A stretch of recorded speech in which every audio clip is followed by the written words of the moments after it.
ഇതിപ്പോൾ നന്നായി ഞാൻ കഴുകിയെടുത്തിട്ടുണ്ട്. ഇനി നമുക്കിതിൻ്റെ തോല് ചെത്തി കൊടുക്കാം. കത്തി കൈമ തട്ടാതെ നോക്കണം. ഇതുപോലെയാണ് ചെത്തേണ്ടത്.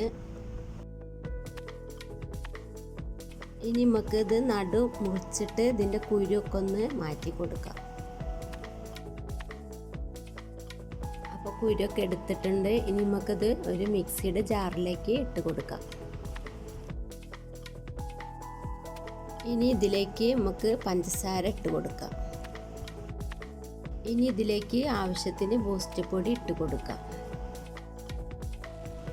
ഇനി ഇതിലേക്ക് തണുത്ത പാല് ഒഴിച്ചു കൊടുക്കാം.